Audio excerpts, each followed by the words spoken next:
From the outside, the Beaumont family looked like the backbone of Maple Ridge, wealthy, respectable, influential, the kind of dynasty small towns built their legends around. Their construction empire funded community centers, schools, even the Magnolia Hall where the tragedy had unfolded. But behind their polished reputation lay a truth only those closest to the family ever understood. The Beaumont legacy was built not just on business, but on a deep, unyielding obsession with bloodlines. For generations, the Beaumont men passed down the same belief. A Beaumont legacy is carried through sons. Not adopted, not step, blood of our blood. Lucas Beaumont had inherited that belief the same way he inherited the estate. Rigid, unquestioned, and woven into his identity like a second skin. People who knew Lucas when he was younger recalled him as disciplined, silent, calculating. He had always carried himself like a man fulfilling a prophecy. But everything changed the moment his wife, Mary Ann, gave birth to Ryan, their only child. The joy of having a son quickly spiraled into something darker when complications left Mary Ann unable to have more children. To Lucas, it wasn't just heartbreak. It was failure. Ryan became not just a son, but the sole vessel for the Beaumont bloodline.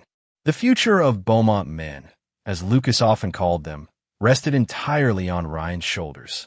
And from that moment forward, Lucas became consumed by one goal: ensuring the family line continued exactly as he believed it must. As Ryan grew up, subtle patterns formed. Moments most people would have dismissed as overprotective parenting. Lucas scrutinizing Ryan's girlfriends.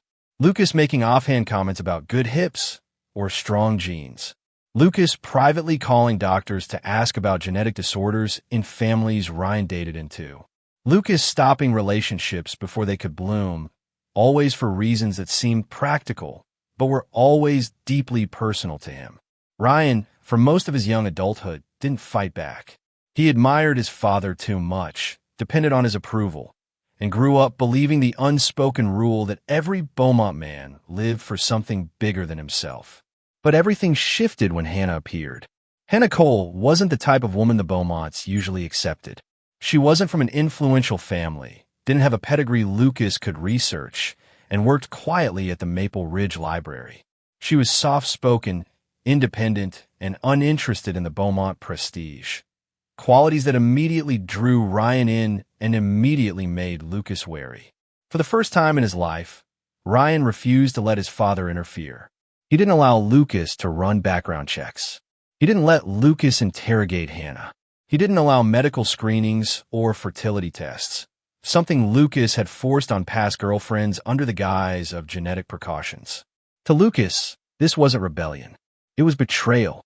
3 months before the wedding, without telling anyone, not even Mary Ann, Lucas hired Southern Investigations, a private detective agency, to dig into Hannah's past. He paid extra for discretion and made it clear he wanted everything.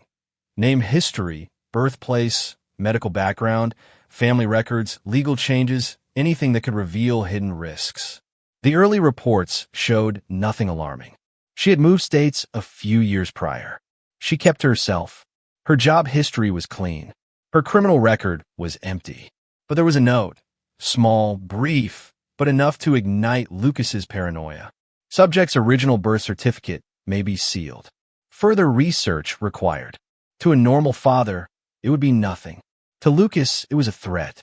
He doubled the payment, then tripled it, and the investigators kept digging. Meanwhile, the wedding preparations moved forward. Ryan seemed happier than he had been in years. Mary Ann noticed Lucas watching the couple with a strange intensity, but she dismissed it as stress. Lucas barely spoke during dinners. He spent hours locked in his office at night, pacing and waiting for updates from the investigators. Then, on the morning of the wedding, he received an email with a subject line that felt like a blade to the chest. Final confirmation, urgent. Inside was the truth he had feared. Not because it hurt Ryan, but because it threatened the Beaumont narrative he worshipped. Hannah Cole was a transgender woman. She could never biologically bear children. And in Lucas's mind, that meant Ryan's marriage wasn't just unsuitable. It was the end of the Beaumont bloodline. He walked into the wedding carrying that knowledge like a loaded weapon. But the final push came at 1612, in the middle of the first dance, when his phone buzzed with the last message from Howard Pike, the private investigator. Confirmed. Medical records attached. There is no possibility of natural-born heirs. 3 seconds after Lucas read those words, he stood up. For seconds later, he raised the gun. 5 seconds after that, Hannah was dying in Ryan's arms, and the Beaumont bloodline obsession had finally claimed its first victim.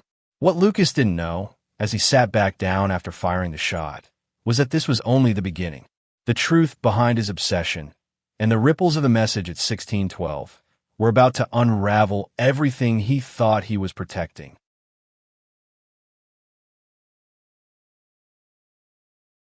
The chandeliers glowed like captured stars, pouring warm light across the grand ballroom of the Magnolia Hall.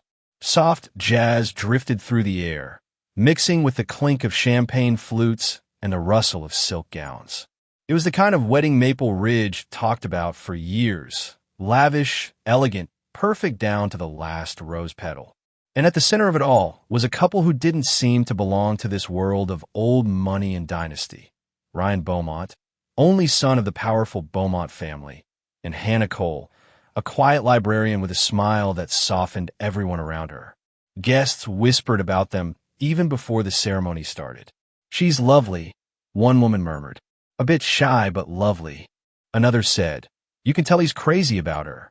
Even those who didn't know Hannah well agreed. She carried herself with a kind of gentle sincerity that made people immediately like her. Tonight, in her cream satin gown, with lace trailing behind her like morning fog, she looked ethereal. The reception had been rolling for nearly an hour when the DJ finally dimmed the lights and announced what everyone had been waiting for: the first dance. The crowd parted, forming a wide circle around the glossy wooden floor. Ryan led Hannah by the hand into the center, his face glowing with a joy that seemed to radiate from his entire body. As the music swelled, a slow, dreamy waltz, they swayed together, completely unaware of the 100 phones recording their fairy tale moment. "Look at them," someone whispered. "They're glowing, like something out of a storybook." And they were. Hannah's hair, gathered loosely with fresh flowers woven between the curls, framed her soft features perfectly. Her greenish-brown eyes sparkled every time she looked up at Ryan. He, in his classic black tux, looked like a man who had waited his whole life for this exact moment. His hands rested gently on her waist, hers around his shoulders, and the two moved as if the world had shrunk down to just the space between them. But not everyone was smiling. At the head table, overlooking the dance floor, sat Lucas Beaumont, Ryan's father. 61 years old, still broad-shouldered, dressed in a charcoal suit that cost more than most people's monthly rent. His expression, however, didn't match the celebration.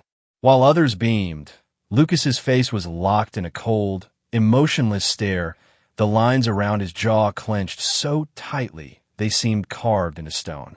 His wife, Mary Ann, leaned over with a concerned whisper. "Lucas, are you all right?" He didn't answer. He barely even blinked. To most people, he simply looked like an older man overwhelmed by emotion.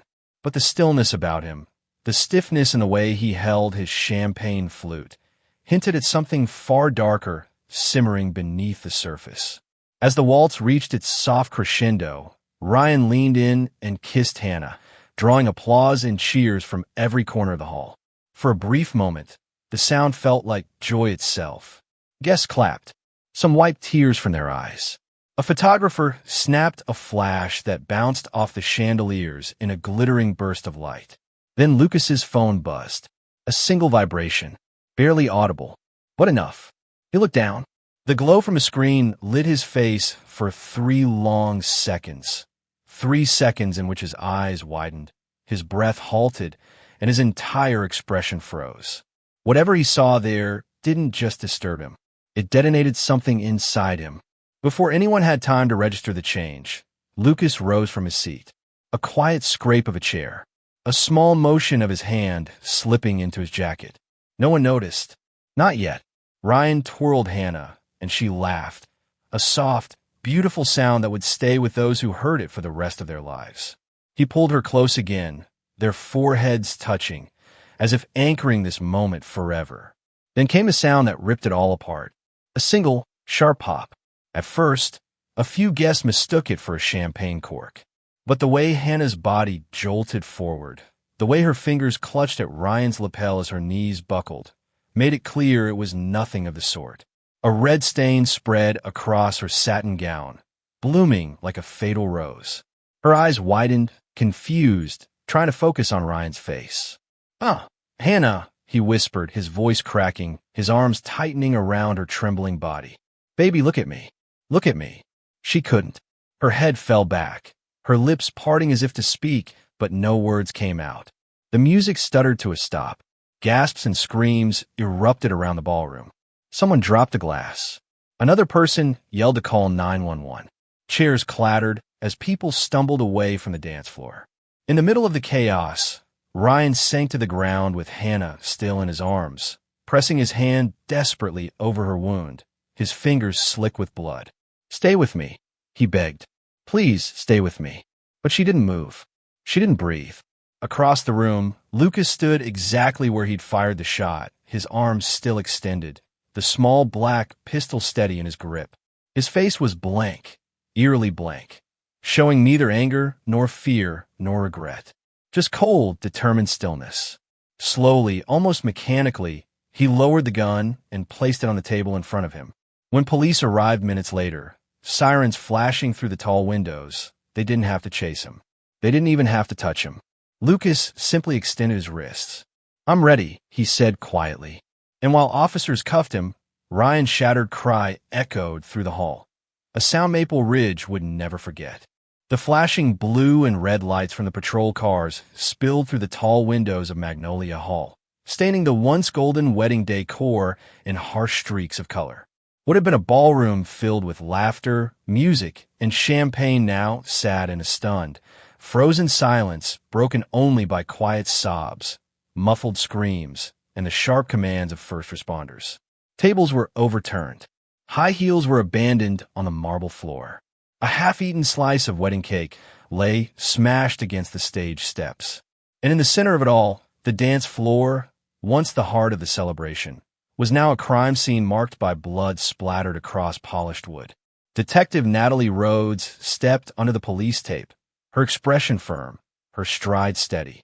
At 38, she had seen nearly everything Maple Ridge had to offer: bar fights, drug rentals, domestic violence, even the occasional homicide. But nothing like this. Nothing so public. Nothing so deliberate.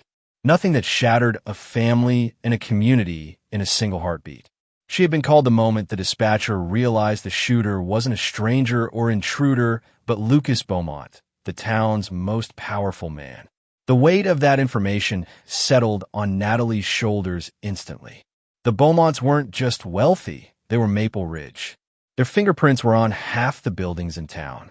Investigating them meant walking on glass while carrying explosives. The ballroom's air still smelled of roses, perfume, and gunpowder. Officers were guiding grieving guests into a separate side hall for statements.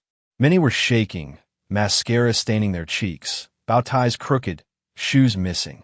The shock had struck them all at once. Natalie moved toward the body. Hannah Cole lay on her back where the medics had left her, her once pristine satin gown soaked in a deep crimson that spread outward like a dying flower. A single bullet hole marked the center of her chest. Her eyes were half open, caught in that awful place between surprise and terror.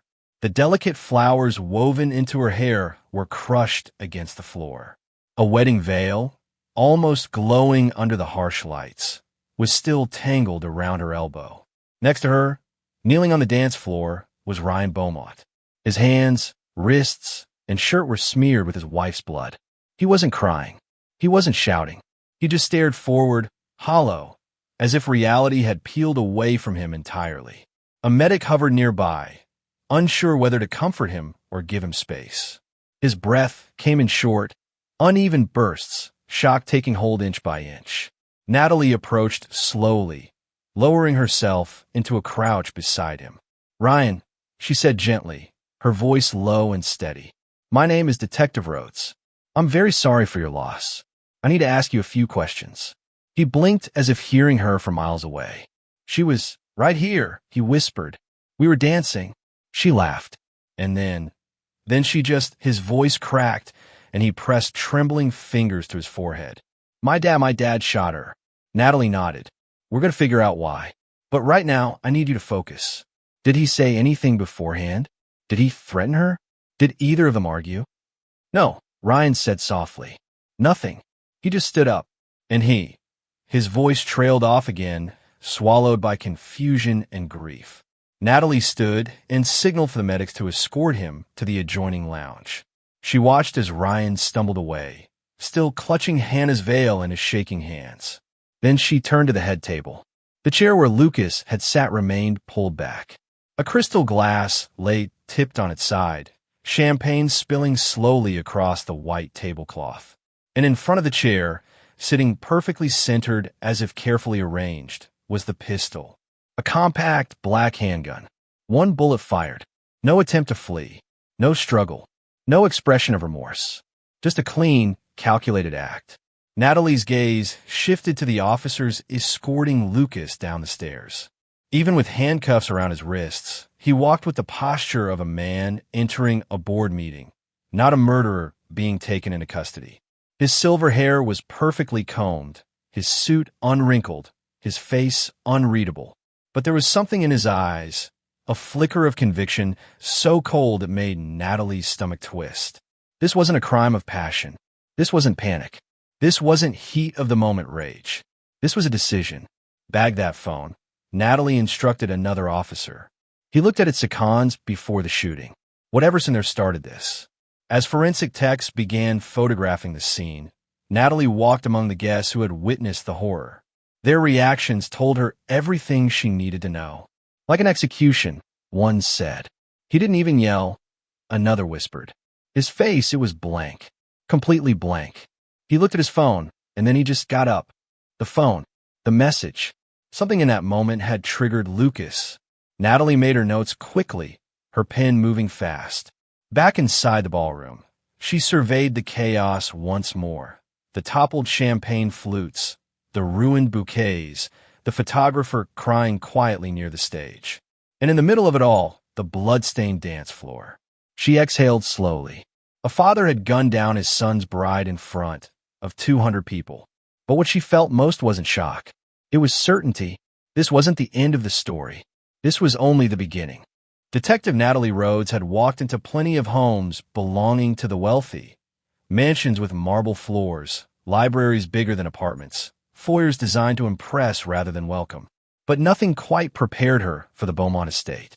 The moment she stepped through the wrought iron gates and up the long stone path, she felt something unsettling.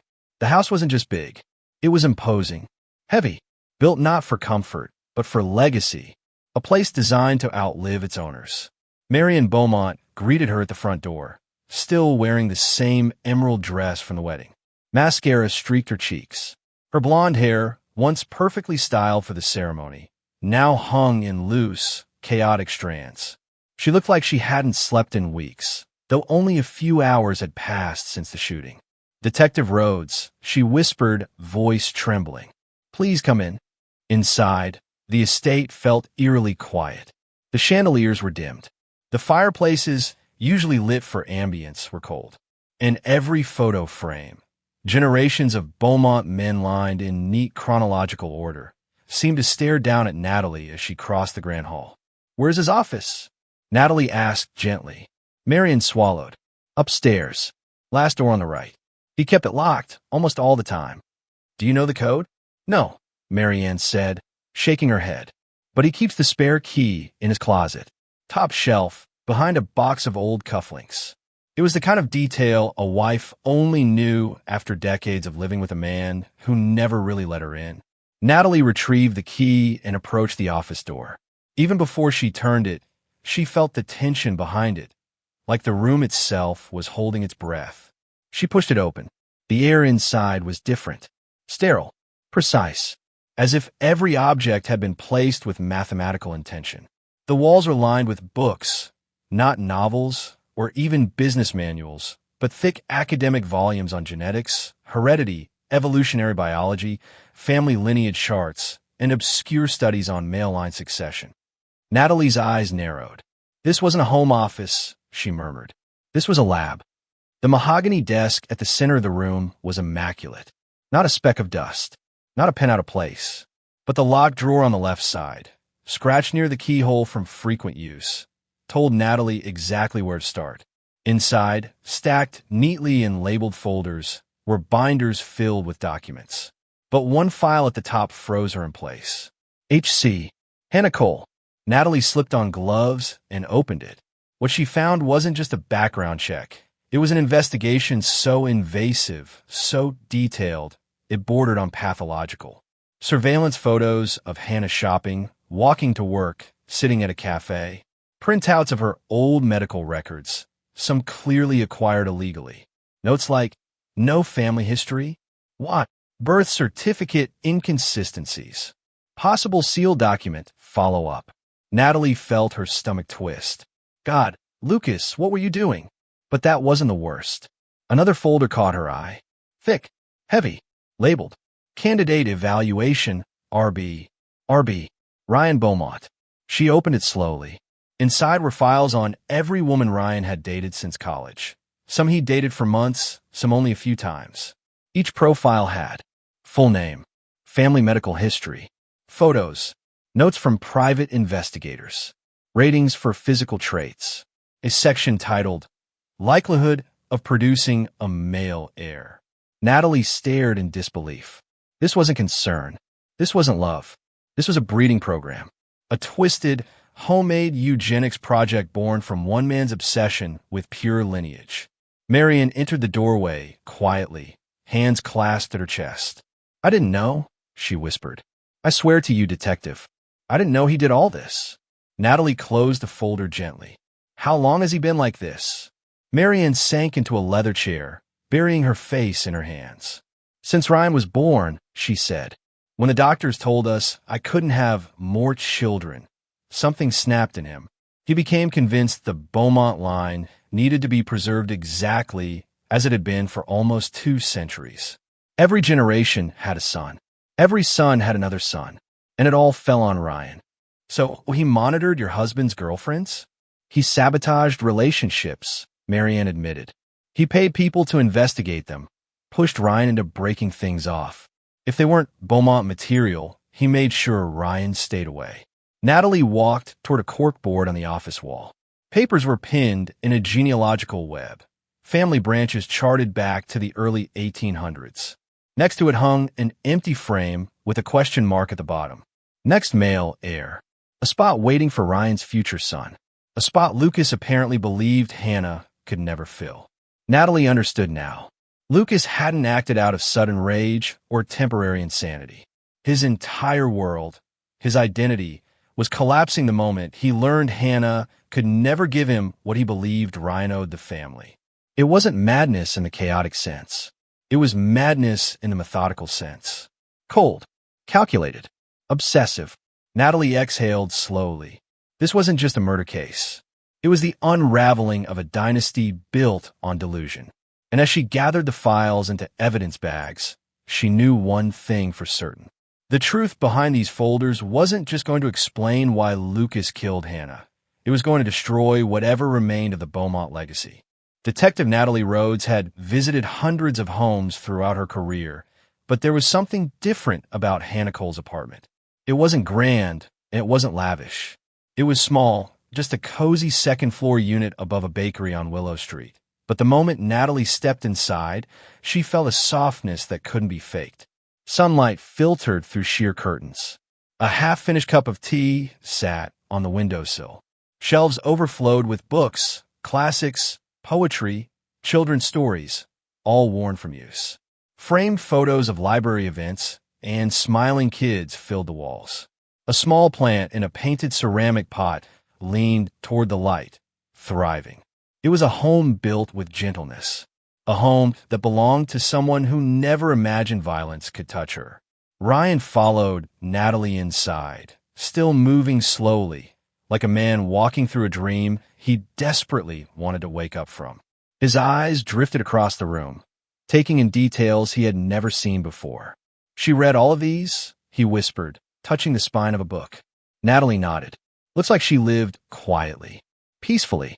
She never brought me here, Ryan said. I always told her she could. I didn't understand why she wouldn't. His voice carried no anger, only heartbreak. Natalie didn't reply. She was scanning the living room, looking for anything that might explain the secrets Hannah kept, anything that might connect to Lucas's obsession. And then she saw it. A small safe tucked beneath a side table, half hidden behind a stack of library tote bags. Matte black, combination lock front, no visible keyhole. Natalie, Ryan said suddenly, noticing her focus. Do you think this is something she didn't want anyone to find? Most people keep their most personal things in a safe, Natalie said softly.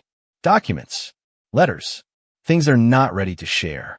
Maybe she wanted to tell me, Ryan whispered. Maybe she just didn't know how. Natalie hesitated for a moment.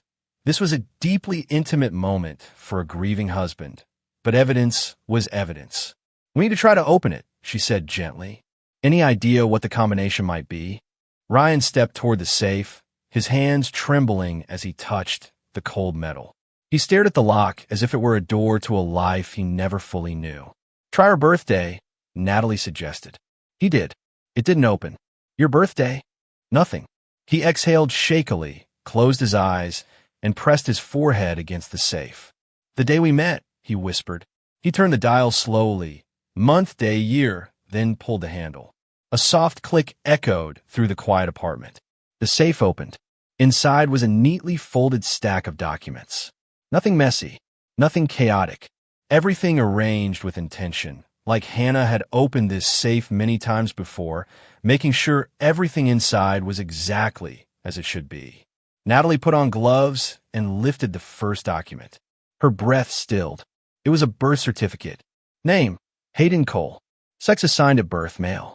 Underneath were medical papers, hormone therapy records, surgical documentation, name change approval forms, and legal documents confirming her gender marker. The truth Ryan had just begun to suspect now sat in front of him in stark black and white.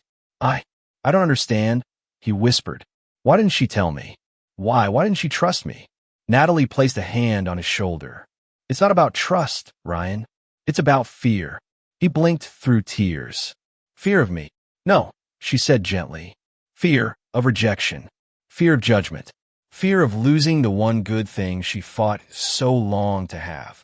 Ryan sank onto the couch, his hands covering his face. She didn't have to hide. I would have loved her anyway. I loved her for who she was. Natalie sat beside him. I believe you. But Hannah didn't just have a past. She had scars. And people with scars often hide them because the world hasn't been kind. He lifted his head, eyes red. My father knew before I did. He knew, and he couldn't finish the sentence. Natalie didn't need him to. The weight of that truth settled between them like a storm cloud. Lucas knew. Lucas discovered what Hannah had spent years protecting. And instead of letting Ryan learn at his wife's pace, through trust, through love, Lucas weaponized the secret. Turned it into justification. Turned it into motive. Natalie continued searching the safe. At the bottom, she found something unexpected, a small velvet pouch. Inside was a delicate silver necklace with a tiny book-shaped locket. She opened it. A photo of Ryan tucked inside. Hannah had added it recently. The paper wasn't worn yet. She had loved him deeply, enough to carry his picture against her heart, enough to fear losing him more than anything else. Ryan stared at the necklace as if it were a piece of her soul. She was going to tell me, he whispered. I can feel it. She was waiting for the right moment. Silence filled the room for a long time. Natalie carefully placed the documents into evidence folders, though she moved with an almost tender caution, like she knew she wasn't just handling records, but pieces of a life cut short. As they prepared to leave, Ryan stood at the doorway and looked back at the apartment, at the books, the light, the little plant in the window. This was her sanctuary, he said softly, and she had to hide pieces of herself even here. Natalie nodded, but she didn't hide because she was ashamed, Ryan. She hid because she was afraid of people like your father. Ryan closed his eyes, a tear slipping down his cheek. And for the first time since the tragedy, grief began to shift into something else. Resolve.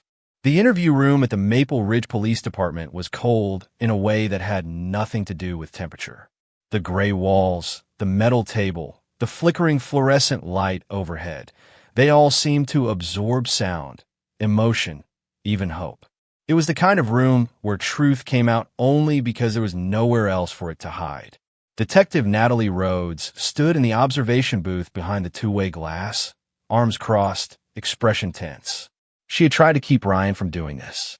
He was still grieving, still shattered, still carrying the weight of Hannah's veil in his coat pocket like a piece of his soul. But he insisted. I have to look him in the eye, he'd said. I have to hear from him. So now Ryan Beaumont sat alone in the metal chair on one side of the table, his fingers intertwined so tightly they'd gone white, his eyes fixed on the door. It opened with a soft click. Two officers led Lucas Beaumont inside. His hands were cuffed in front of him, his posture straight, his expression unreadable. Not angry, not ashamed, just empty. A man who believed he had done the right thing, and therefore saw no reason to feel remorse. The officers sat him down across from his son. The silence between them was thick, electric, a kind of crackling tension that made even Natalie hold her breath behind the glass. Ryan spoke first. Dad, he whispered, voice trembling but steady enough to carry the weight of the moment. Why? Lucas didn't blink. You know why? No, Ryan said, leaning forward. No, I don't. You stood up at my wedding and killed the woman I loved. You watch her die in my arms. I need you to tell me why. Lucas exhaled slowly, as if disappointed his son didn't already understand. I did what any father in my position would have done. Ryan recoiled slightly. Any father? Any father would murder my wife in front of 200 people. I stopped a mistake, Lucas said calmly. A catastrophic one. Ryan's voice rose, cracking. A mistake? Loving her was a mistake? Marrying her was a mistake? Yes, Lucas said simply. You were about to end the Beaumont line forever. Ryan stared at him, stunned. That's what this is about. Your obsession with bloodlines? With having a grandson? It's not obsession, Lucas said sharply, for the first time showing emotion. It's duty, responsibility, a legacy that has lasted 18 generations, a chain unbroken since 1832. It was your job to continue that. It was your destiny, Ryan. My destiny? Ryan choked. Dad, I'm your son, not your breeding project. Lucas's jaw tightened. You don't understand what you're throwing away. No, Ryan said, slamming his palm against the table, tears welling in his eyes. You don't understand what you threw away. You murdered my wife because she couldn't give you a grandson. You murdered her because she was trans. Do you even hear how insane that sounds? Lucas locked eyes with him. She lied to you. She deceived you. She didn't owe you anything. Ryan shouted. Her body, her past, her medical history. None of that was your business. She was going to tell me when she was ready. She trusted me. And you, his voice broke. You destroyed her. Lucas leaned back in his chair, folding his cuffed hands neatly. I saved you. From what? Ryan demanded. From building a family on a lie, Lucas said. From being tied to someone who could never give you the air you needed to carry our name.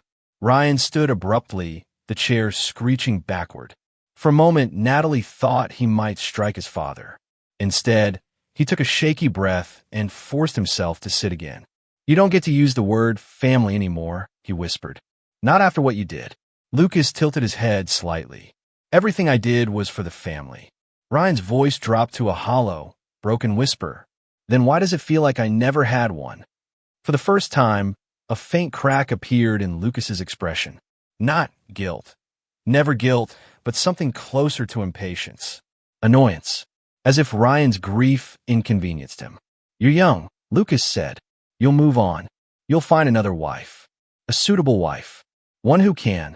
Stop, Ryan said sharply, shaking his head. Just stop. Silence stretched between them. Then Ryan leaned forward, speaking with a calmness Natalie had not expected. You want to know something, Dad? Your greatest fear was that the Beaumont name would die. But you're wrong. It's not dying because Hannah couldn't give birth. It's dying because of you. Lucas blinked, confused. You killed the future you claimed to protect, Ryan continued. I will never raise a child to carry your hatred. I will never pass on your obsession. Your bloodline ends with me. Not because of Hannah, because of you. In the booth, Natalie felt the air shift. The chain Lucas worshipped had just been broken, quietly, irrevocably. Lucas stared at his son, finally rattled. You don't mean that. I do, Ryan said. I mean every word. After today, you're not my father. You're just the man who murdered my wife. Lucas opened his mouth, but the officers stepped forward. The interview was over. As they let him out, Lucas turned his head, eyes burning with a mixture of shock and wounded pride. You're making a mistake, son, he said. Ryan didn't respond. He just watched as the door closed behind the man he had once looked up to and now despised. Natalie stepped into the room a moment later. Ryan didn't look at her. He stared at the table, breathing slowly, collecting himself. Are you okay? She asked quietly. He wiped a tear with the back of his hand. No, he said, but I'm finally done living under his shadow. And in that moment, the investigation took on a new shape. This wasn't just about a murder. It was about breaking free from a legacy poisoned by obsession. A legacy Ryan Beaumont finally walked away from. The courthouse in Maple Ridge had never seen anything like it. By the time the trial of Lucas Beaumont began, satellite trucks lined the street, reporters battled for camera positions, and protesters filled the sidewalks, some demanding justice for Hannah, others waving signs about family legacy, tradition, or darker slogans no one wanted to repeat on the evening news. It wasn't just a local trial anymore. It was a national spectacle. Inside the packed courtroom, the atmosphere was electric and tense, as if the entire building were holding its breath. Lucas entered wearing a tailored gray suit, freshly shaved, spine straight, still carrying himself like the patriarch of a dynasty rather than a man accused of murdering his son's bride. Even in handcuffs, he radiated an unsettling confidence, as though this was an inconvenience he expected to overcome with the same force of what he used to control his family. When he sat down beside his high-priced defense attorney, he didn't even look toward the gallery, not at the cameras, not at the reporters, not at his estranged wife, Evelyn, who now sat on the opposite side of the aisle after filing for divorce, and not at Ryan, who took a seat in the front row, jaw clenched, eyes hollow, Hannah's memory burning through him like a pulse. Judge Marjorie Halpern struck the gavel. Court is now in session. The state of North Carolina versus Lucas Beaumont. The prosecutor, a sharp-voiced woman named ADA Simone Keller, rose first. Her opening statement cut through the room with the precision of a scalpel. Ladies and gentlemen, this is not a case of heat-of-the-moment violence, she said, pacing in front of the jury. This is the story of a man who valued a bloodline more than human life. A man who shot his son's wife, 24 years old, because she was transgender, because he believed she could not produce heirs, because he placed his obsession above her right to exist. She paused, letting the silence settle. You will hear evidence that Lucas Beaumont hired a private investigator, that he tracked Hannah's past, that he received a message moments before he stood up at the wedding, took out a pistol, and shot her through the heart while she danced with the man she loved. A few jurors shifted uncomfortably. This was not protection. This was not confusion. This was murder, born of prejudice, obsession, and a belief that the Beaumont bloodline mattered more than Hannah's life. The defense attorney rose slowly, adopting a calm, paternal tone as if addressing anxious children. What happened at that wedding was tragic, he began. But it was not cold-blooded murder. It was the panicked act of a father whose mind broke under the weight of shocking information. Lucas believed his son was being deceived, misled into a marriage built on secrets. He stepped closer to the jury. He acted out of fear, out of emotional collapse, out of love twisted by confusion. Ryan scoffed under his breath. Love? The word felt poisonous now. Then came the prosecution's case.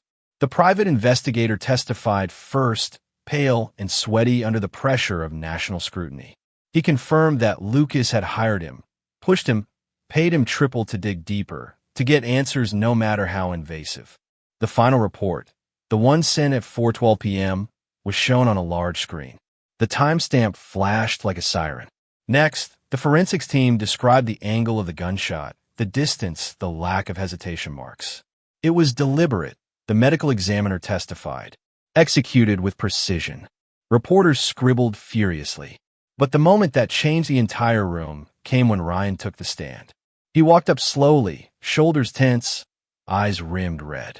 The jury watched him with a mixture of sympathy and dread, knowing his testimony would be the emotional centerpiece of the trial. Ryan, ADA Keller asked gently, "Can you describe your relationship with your father before the shooting?" Ryan swallowed. He controlled everything. My education, my job, even the women I dated. He believed the Beaumont name was sacred. And how did he feel about children? About heirs? He treated it like a mission, Ryan said. Like I was responsible for continuing something bigger than myself. He talked about pure lineage more often than he talked about my actual life. A few jurors exchanged glances. And Hannah, the ADA prompted, did he ever express hostility toward her? No, Ryan said quietly. Not until he found out she was trans. Then he decided she wasn't worthy of being a Beaumont. His voice cracked. He didn't see her. Not who she was. He just saw what she couldn't be. The defense objected, but the damage was done. The human story had landed, and no legal theory could erase the image of a young widower explaining that his father killed his bride because her biology didn't fit a family fantasy. When Ryan stepped down, he avoided Lucas's gaze entirely. In the final hours of the trial, the prosecution played the recorded confrontation between father and son, the one Detective Rhodes captured. The courtroom fell into absolute silence as Lucas's own voice filled the room. She wasn't a woman. She could never carry a Beaumont heir. A gasp rippled across the gallery. When the tape ended, the jury no longer saw a confused father.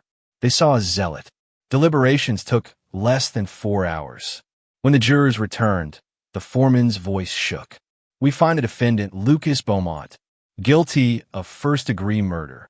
Ryan bowed his head. Evelyn wept quietly. Lucas simply closed his eyes, as if the verdict were a stubborn inconvenience he didn't agree with. The judge delivered the sentence without hesitation. Life in prison without the possibility of parole. A murmur swept through the room. Lucas finally looked at his son, not with regret, but with wounded pride, and whispered, "I did this for you." Ryan stood, shaking his head. "No, you did this for yourself." And for the first time, the Beaumont legacy, built on pride, control, and blood obsession, crumbled in the very place it once ruled. Justice, brutal and overdue, had spoken. Ryan Beaumont never imagined his life would split cleanly into two eras, before the wedding and after the gunshot. Yet that's exactly how Maple Ridge came to remember him. For months following the trial, his name appeared in headlines, op-eds, cable news debates, and true crime podcasts. Reporters wanted interviews. Producers wanted exclusive rights. Activists wanted him to speak publicly about Hannah. But Ryan didn't want any of that. He just wanted quiet. He moved out of the Beaumont estate the day after the verdict. The house, once a symbol of legacy and power, now felt like a mausoleum filled with ghosts. His father's iron expectations, his mother's silent suffering, and Hannah's absence echoing through every hallway. Ryan found a small rental across town, a 2-bedroom duplex with creaky floors and a narrow kitchen, the kind of place no Beaumont had ever lived in. And for the first time in his life, he felt free. He left the family business too.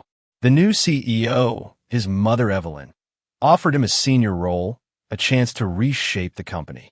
But Ryan declined gently. He didn't want to reshape the old Beaumont empire. He wanted to build something entirely different. He returned to architecture, the passion he'd had before his father twisted it into a tool for continuing the dynasty.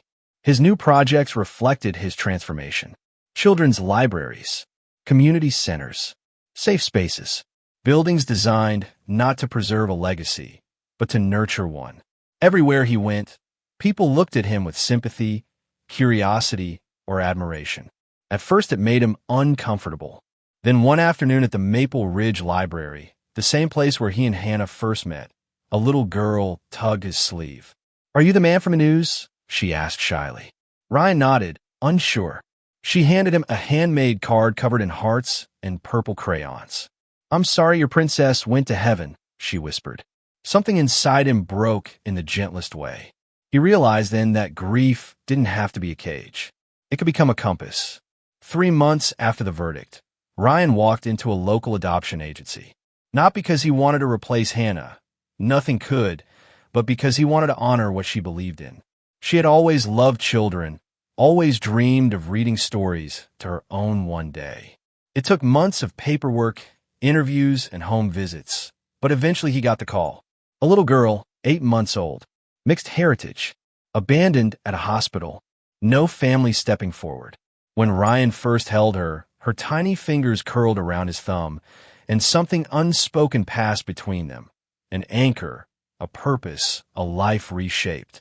He named her Lila Beaumont, a legacy built on love, not lineage. Word spread quietly around Maple Ridge. Some people raised eyebrows, still clinging to old Beaumont expectations. Others embraced the choice wholeheartedly.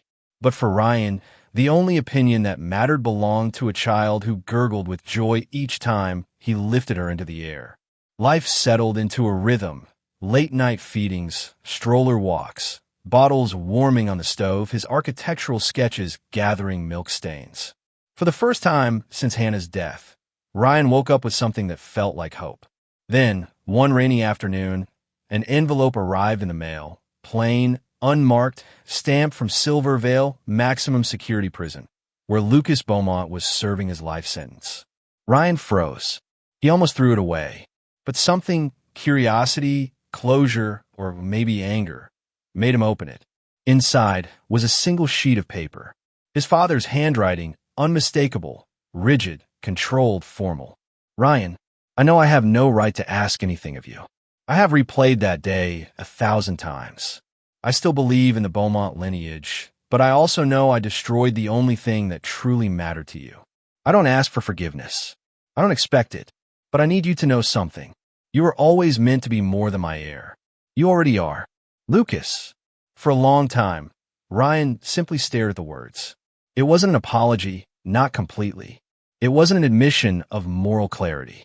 But it was something his father had never offered before, acknowledgement, maybe even the faint outline of regret. He folded the letter, placed it in a drawer, and didn't respond. That night, Ryan carried Lila onto the porch. The storm had passed, leaving the sky washed clean, the air cool and quiet. He rocked her gently as she looked up at him with wide, curious eyes. "We're doing things differently," he whispered to her. "No more bloodlines. No more obsessions. Just love. That's our legacy now." Lila pressed her tiny palm against his cheek, and the smallest smile appeared on her face. In that moment, Ryan understood the truth that had taken him nearly 30 years and one devastating loss to learn. A family isn't built by genetics. It's built by choice, by compassion, by courage. And as he held his daughter close, the Beaumont dynasty, once defined by arrogance and brutality, finally began its quiet rebirth, shaped not by the past, but by the future Ryan chose to create. A new lineage, a new love, a legacy Hannah would have been proud of,